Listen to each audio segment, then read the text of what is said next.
इंसान ने कहा है कि आज की दुनिया में सबसे बड़ा रिस्क है रिस्क नहीं लेना, क्योंकि रिस्क नहीं लेना ही एकमात्र ऐसा तरीका है जिसमें फेल होना 100% तय है। इंसानी दिमाग और शरीर बहुत बड़े काम करने में सक्षम है, उसमें बहुत काबिलियत है। एक ऐसी आग है जिसको अगर वो मेहनत में बदल दे तो दुनिया में एक तूफान ला देगा। वहीं अगर वो इंसान किस्मत के अपने आप बदलने का वेट करता हुआ कोई कदम नहीं उठाता है तो उसके हालात कभी नहीं बदलेंगे, क्योंकि उसको डर है कि अगर उसने पूरे जी जान से मेहनत कर दी और मेहनत के बदले में अगर उसको कुछ नहीं मिला तो क्या फायदा मेहनत करने का। यानी कि वो रिस्क ही नहीं लेता। जैसा पैदा होता है उसी लेवल में उसकी बूढ़े होकर मौत भी हो जाती है। सोचो अगर इतिहास में रिस्क नहीं लिया जाता तो क्या हवाई जहाज बनाया जा सकता था? क्योंकि उसको बनाने वाला भी हाथ पर हाथ धर के बैठ सकता था कि यार इस काम में रिस्क है, अगर आसमान से जमीन पर गिर गया तो। सोचो अगर रिस्क नहीं लिया जाता तो क्या मानवता के इतिहास में कोई मानव चंद्रमा पर पहुंच सकता था? क्या सिकंदर और नेपोलियन की तरह महान शासक बना जा सकता था? क्या समुद्र में कई किलोमीटर दूर तक जाया जा सकता था? शिप बनाने वाला इंसान भी अपने घर पर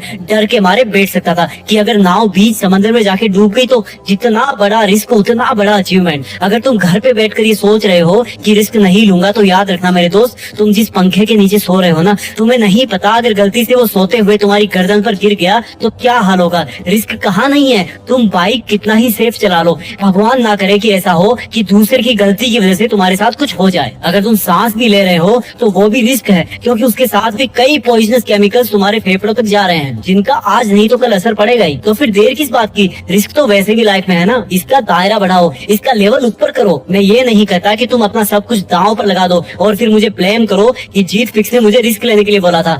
बट इतना याद रखना, दुनिया के बहुत बड़े बड़े काम रिस्क पर ही चल रहे हैं। दुनिया के कितने एरोप्लेन, ट्रेन, बाइक्स, हॉस्पिटल्स हमेशा रिस्क का सामना करते हैं। लेकिन रुक जाना और रिस्क ना लेना कोई सॉल्यूशन नहीं है, बल्कि अपने लिए एक रिस्क का लेवल तय करके उस पर अपनी मेहनत लुटा देना ही असली सफलता है। याद रखना, रिस्क लेने से तुम कुछ खो नहीं दोगे, बल्कि कम से कम तुम्हें सीखने को बहुत बड़ा लेसन मिलेगा और फिर वही लेसन तुम्हारी जिंदगी में बहुत हेल्प करेगा। फिर भी अगर मन ना करे रिस्क लेने का तो याद रखना एक फौजी को और कंपेयर करना अपने रिस्क को एक फौजी के रिस्क से। क्या तुम्हारा रिस्क इतना बड़ा है कि तुम अपनी जान गंवा दोगे? नहीं ना, तो उठो और रिस्क लो, तुम्हारी जीत फिक्स है। जय हिंद।